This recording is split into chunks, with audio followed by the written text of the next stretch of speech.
What's going on, guys? Romer here, up here in Minocqua, Wisconsin. And I keep getting this question in my DMs on Instagram. It's, what's the lowest profit book that we should accept? And over time, I've kind of changed my opinion on this, but I have two different answers. And it depends on, are you purchasing the book in a thrift store, or do you already have the book in your possession? Because it's different. It's different if your mom or aunt brings over a whole box full of books and lays them down and says, these are yours. That's obviously different than if you're in a thrift store and you're gonna purchase books. And the main reason why it's different is cash flow, okay? What's up, Richie? So if I'm going in a thrift store, my cutoff is $4 profit, okay? Really more sometimes. If I'm spending $3 on a book, I might not even go $4 profit. And the reason why is you're holding up your capital. So let's say you buy 1,000 books at thrift stores over a course of 2 weeks. That's $1,000 if you spend $1 for every book, and that's pretty cheap. You want to be getting the most you can for those books. And the problem is, if you're buying books that have a $9 sales price, all it takes, if it's $1, if it's true $1 profit, you spend $1 on the book, $2 payout on Amazon, that's $1 profit. If it fluctuates up or down $1.01, that means you're about to lose money. So it's very important. And unless, I don't know anyone who's got repricing like down pat. Like your repricer is gonna make mistakes. That leaves way too much room for error. I like having $4, up and down ceiling and floor, I guess would be the terms for it. But the main reason is cash flow and capital. Do you really want to spend $1,000 on books that could tank in price? So when I purchase books from thrift stores and libraries, or anywhere, students, whatever, I'm making sure that I feel good about, the price is gonna stay consistent. And even if my repricer changes $1.50, I'm still in the green. Now, the other scenario, when we're talking more about books that you already have, let's say you purchased a Gaylord, or like I said, your mom or aunt brings over books. It's a whole different scenario because these books are already in your possession, okay? So I'm okay with sending in books that are $1 profit. I set my buy cost to 0 because the books are in front of you. Even if you purchased the Gaylord for $150, bring the buy cost down to 0. Don't keep the buy cost up. That makes no mathematical sense. And then what you're gonna do is you're gonna scan through them, and I'll send in stuff that makes me $1, okay? I'm not gonna send in long tail stuff that makes me $1, but I'm gonna send in stuff that makes me $1 because that's books right in front of you. The only investment you have is your time, and if you have an efficient system, it's nothing. Pick up the book, boom, list it, ship it out, and inbound shipping fees and storage fees and all that, but mainly inbound shipping fees. Because if you're gonna send in a book for $1 profit, and this is let me tap on this real quick. People always ask me, how's it going? People always ask me, I'm gonna walk away from here. People always ask me, what triggers do I set on ScoutIQ, Scoutly? I use ScoutIQ.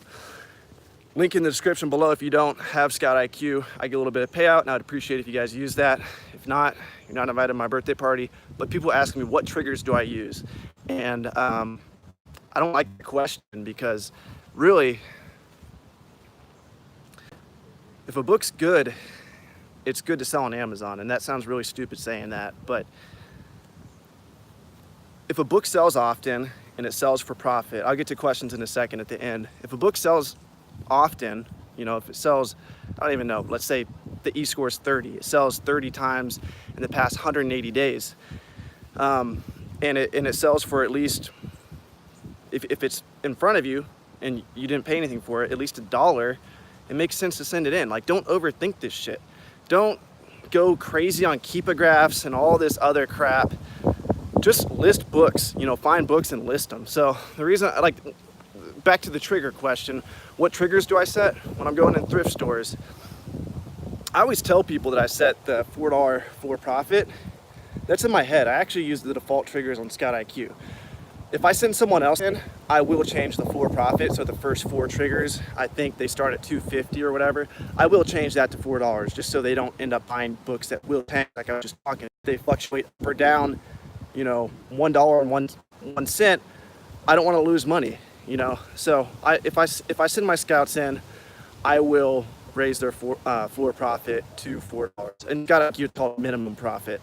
Appreciate that, MacFab. So when it comes to triggers, I mean, I just think a lot of people overthink it.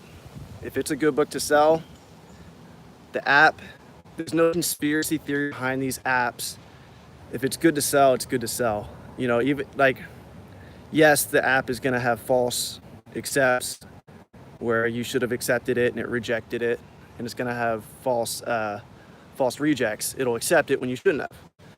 If you look at all your inventory that you sold, I'm sure you guys have sold plenty of books that have tanked, and you guys probably left several books on the table that could have made you money. You know, but at the end of the day, just come up with a system and blaze through books, scan more books. I mean, that's what it really comes down to. Don't overthink the shit. I'm gonna answer some questions now. I saw Richie Hustles had a long one. Do you guys hear me good? I know it's kind of windy out here. Okay, let me scroll up. Phantom XRP, what's good? I set my minimums to take a certain profit at minimum, at least make my initial capital back. He's wanting 100% ROI. The only time I lose money is if it has been sitting forever and I want to liquidate. Yeah, sometimes that's the best option, is to move it, take the loss, lose money lose a little bit of money now instead of sitting on it too long, paying storage fees and losing more money in the future. The thing about books is they're so cheap. Unless you're dealing with purchasing books from students, which is still very low risk because you pay 20 bucks for a book that's going to sell for 100. It's not likely to tank. I mean, most of the time we're dealing with books. I'm about to go to a library here in Minocqua, Wisconsin. Slide in with some more questions. But yeah, I'm about to go in a library here, and we're paying 25 cents a book sometimes. It's like, don't overthink it. So what if you pick up a book that loses you 75 cents? Especially there's so many free books. It's just like, it's crazy. And that's why a lot of people start with books and move on to retail arbitrage. You know, if they're a one-man army, they don't want to hire listers. They don't want to delve into gaylords. They don't want to do all this extra stuff. It's zero investment a lot of times. When you're traveling across the country and sourcing books, do you update your location? The shipping section, great question. All that matters is the zip code, okay? So literally that's it. I don't use fake addresses. I use McDonald's addresses a lot of times. So my virtual assistant makes a lot of my shipments. And if you guys want to learn more about this process, it's in my 10x listing method. It won't come up right now after this video, below after I add the description. It'll be in there. It's my first free product. But when I'm on the road, she makes the shipments for me, and it's fast as hell. We pay a little bit more for inventory placement and stuff. But all you have to do is, I tell her, I'm like, hey, look, find a restaurant nearby, find a McDonald's nearby. Make sure the zip code is this, and you pull up maps and you find the zip code or whatever, not cities, but two counties, whatever zip code counties, it's fine. As long as it's relative, then, you know, the shipping costs aren't going to change too much. Just don't use your home address when you're on the road.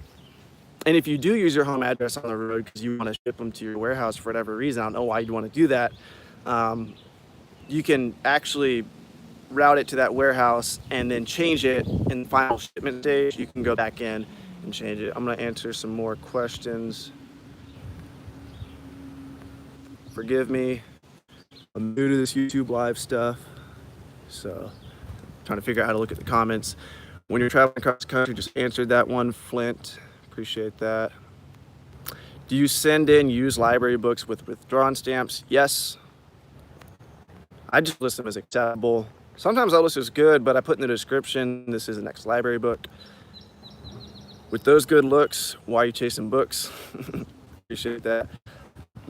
My biggest fear in this business is one day Amazon shutting down my account for no reason. I think we all have that fear.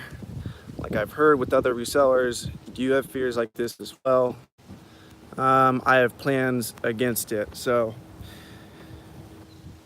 I keep shouting this guy out. I don't even really know too much history of him, but his name's happy.amazon.seller on Instagram, and apparently he helps people get reinstated. So I follow him. I've DM'd him a couple times just in case it happens, and you can actually get 2 Amazon accounts set up. This is a lot of people don't talk about this. I don't know why. A lot of people think it's against the rules, but if you call them, you tell them that you want to sell separate products, you can get a second account made. So I'm in the process of doing that right now. I have to have a different business banking account. You don't have to have a separate business, I believe. I believe you can have the same business, same LLC, 2 separate, and it might help to do 2 separate LLCs just in case they shut down your account associated with that first business. Both get shut down. I'm no pro on this, but I know for sure I'd want to have a backup account. If you have a partner, if you have a wife or husband, 10% of my audience is female, so most of you guys probably have wives. My audience is 25 to 35 years old, so probably a lot of you guys are married. Get them to have an Amazon account too. I know, ask around. I've traveled the country and I use a different Wi-Fi, different IP address every night practically. So I've heard people being like, don't sign in the same Amazon account, the same IP address. So if you're with your wife, use separate IP address. I don't know, it gets complicated, but I don't like to overthink it. And I mean, I think if you just run a good business, you're not gonna get in trouble. But again, when in doubt, ask the Facebook group. Ask these book selling Facebook groups, because everyone's super pessimistic and conspiratorial in there. So you will get worst case scenario answers, which is good a lot of times. You gotta be thankful for pessimist. Let's see what else I got. What's the highest ranked book you've sold? I'm gonna answer a couple more questions and get out of here. Gotta go make some money. I think like 6 million, 5.5, 6 million. I got a Jewish set and I sold it for $2,000. Again, the reason why that one sticks out is because I sold it for $2,000. Maybe I've sold higher ranked books. I could probably check my spreadsheet, my tracking spreadsheet, Caleb Roth. If you guys aren't tracking, if you guys are serious about selling on Amazon and you're not tracking your data, I mean, the data metrics I like to track is how many books you listed a week, and are you making profit, and what's your turn rate. All the tracking spreadsheet does all that, so that'll be in the description too. You used to be able to use the code ROAMER and get $70 off that spreadsheet, but now that code expired, so in the future there will be another sale. What date do you target to send textbooks in for season? Immediately. Textbooks are pretty high selling or fast selling most of the time. They sell year round. There's a spike in May. Send it in at the price that you want it to sell for. If it sells early, congratulations. If not, be happy when it sells in August. You're only paying a couple cents a month for storage unit, for storage fees. Have you had any luck getting books from college professors? Yeah, I have. My dad's side of the family is all college professors, and I've pulled books from them, so that's kind of cheating. But I also, I've gone door knocking a couple times. I graduated college before I really got into books. So if you're a college student, ask your professors. But yeah, I've gone in with cash and purchased books from professors. It is a lot of work, but you can score big. Maybe they have a whole closet full and it's several grand profit of books. It takes balls. You know, go to a college campus and knock on doors. You know, it's not easy. You become a salesman, and a lot of people get mad at you because a lot of people don't like resellers, and yeah, they kind of think we're cheating. And a lot of professors feel guilty for selling their book because they get it for free. I got a book about Dubai, 12 used listings, starting at $60. No FBA, got it for $1.